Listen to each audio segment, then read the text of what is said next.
Shalom, Bapak Ibu, sidang jemaat dimanapun berada.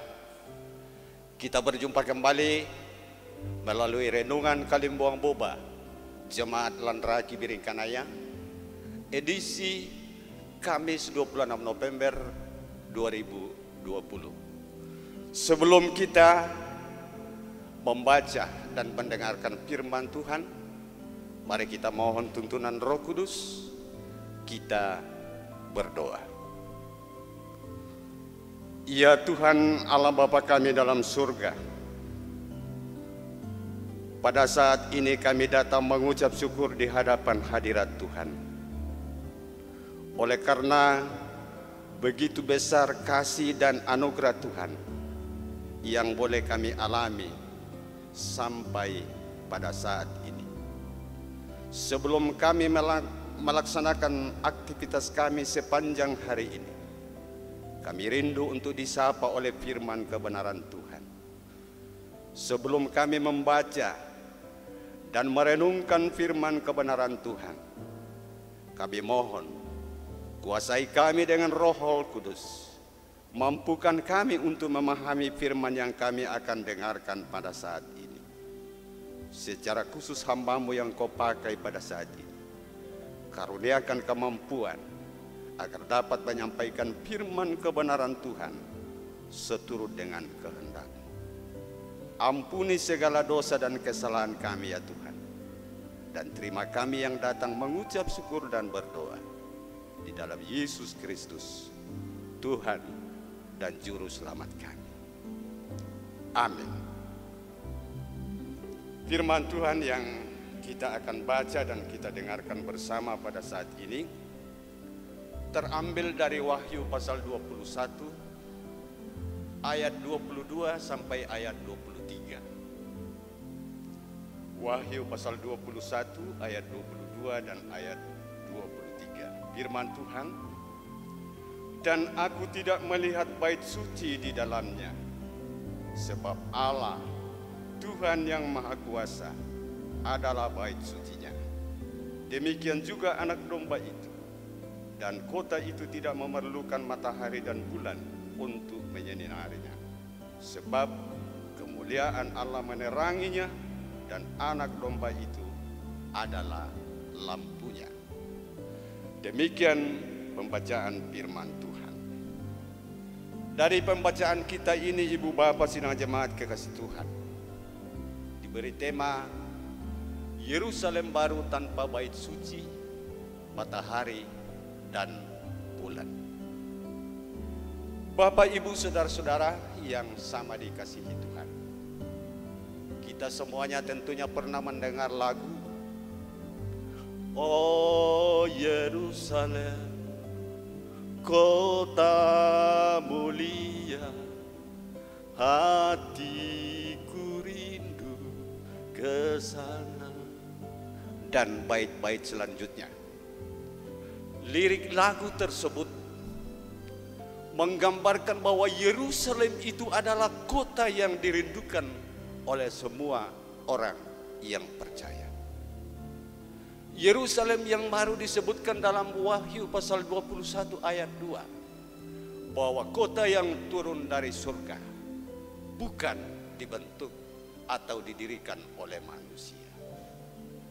Pada ayat selanjutnya dikatakan bahwa kota yang penuh kemuliaan, cahayanya seperti permata yang paling indah, bagaikan permata yaspis, jernih seperti kristal. Dari ayat 11. Bahkan masih banyak disebutkan tentang kota tersebut, soal keindahan dan kemewahannya.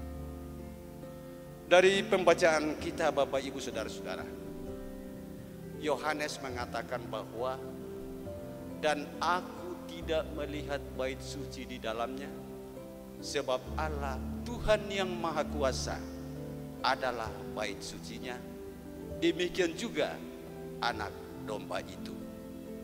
Dan kota itu tidak memerlukan matahari dan bulan untuk menyinarinya, sebab kemuliaan Allah meneranginya, dan anak domba itu adalah Kenapa dikatakan ibu bapak saudara-saudara, tidak ada bait suci di dalamnya, tidak ada matahari, tidak ada bulan untuk menerangi. Sebab Allah dengan penuh kemuliaannya akan menjadi bait sucinya. Allah akan menerangi kota itu. Dan dikatakan bahwa anak domba akan menjadi lampunya. Bisa kita bayangkan ibu bapak saudara-saudara, kota Yerusalem diumpamakan sebagai cahaya yaspis. Yaspis adalah semacam sebuah permata kristal yang cahayanya sangat jernih sehingga menyinari kota tersebut. Karena begitu mulianya kota Yerusalem yang baru, maka tidak semua orang dapat masuk ke dalamnya, melainkan hanya mereka yang tertulis namanya di dalam kitab kehidupan anak domba itu. Orang-orang yang berbuat najis atau melakukan kekejian atau dusta tidak akan masuk ke dalamnya. Gambaran yang cukup jelas bagi kita semua. Pastilah setiap orang yang percaya rindu untuk diperbolehkan masuk dalam dan menikmati indahnya kehidupan di kota Yerusalem baru itu, di mana di sana tidak ada lagi ratap tangis, tidak ada penderitaan, tidak ada kesusahan di dalamnya. Jadi selain memastikan bahwa kita telah menerima Yesus sebagai Tuhan dan Juru Selamat pribadi, marilah jagalah hidup kita sedemikian rupa. Janganlah melakukan perbuatan keji, najis, atau menjadi pendusta. Apalagi bagi kita sebagai penatua dan diaken, sebagai pelayan-pelayan Tuhan, biasanya yang kita alami, mana rapat ke nah tayo mana sesuai pendapat tatu diputuskan dalam rapat, kita sudah mulai pukul-pukul meja, kita sudah mengeluarkan kata-kata yang kasar kepada peserta-peserta yang lain. Inikah yang akan masuk menjadi penghuni Yerusalem yang baru? Dikatakan tadi bahwa yang berhak masuk di dalam Yerusalem yang baru hanyalah orang-orang yang tercantum namanya di dalam buku kehidupan anak domba. Siapa mereka itu?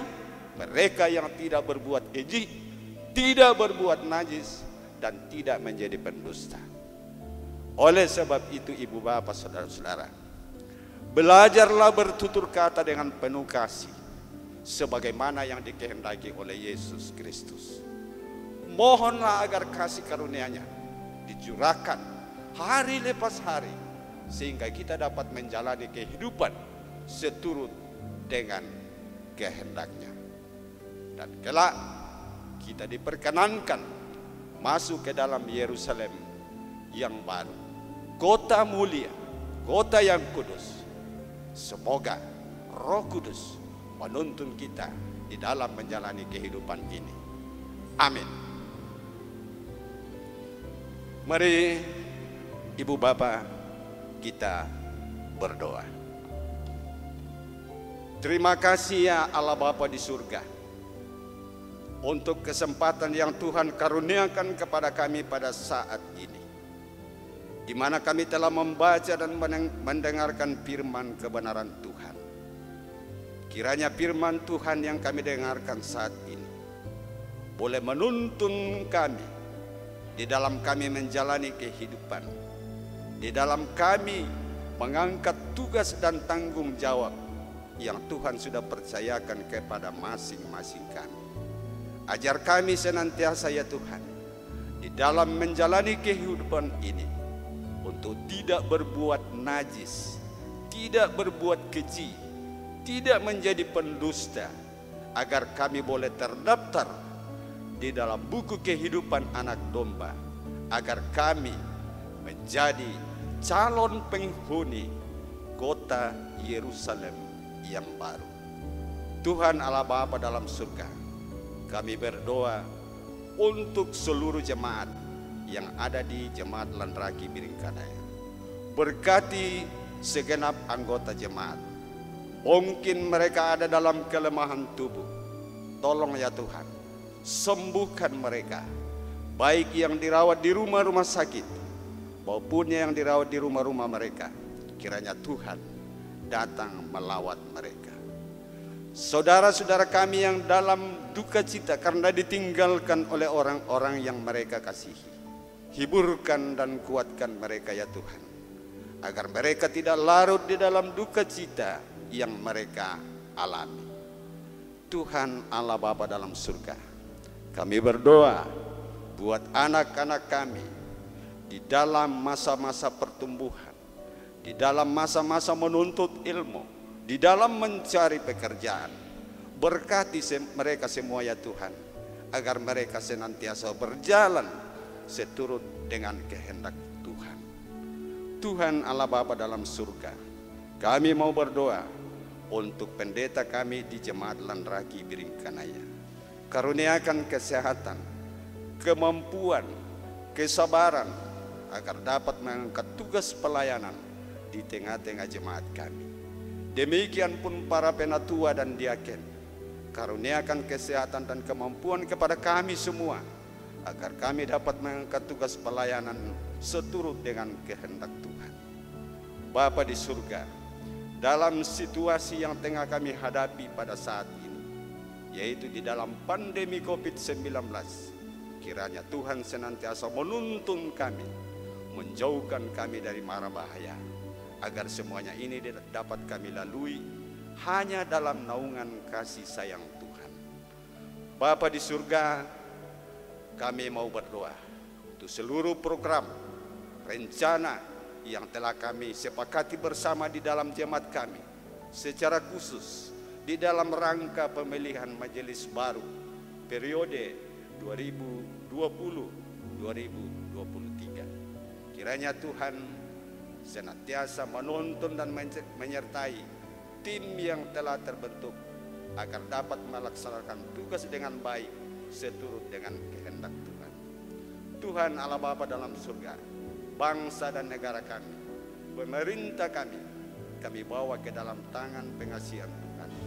Berkati pemerintah kami dari pusat hingga ke pelosok tanah air, agar mereka semua senantiasa mengangkat tugas di tengah-tengah bangsa dan negara kami seturut dengan kehendak Tuhan.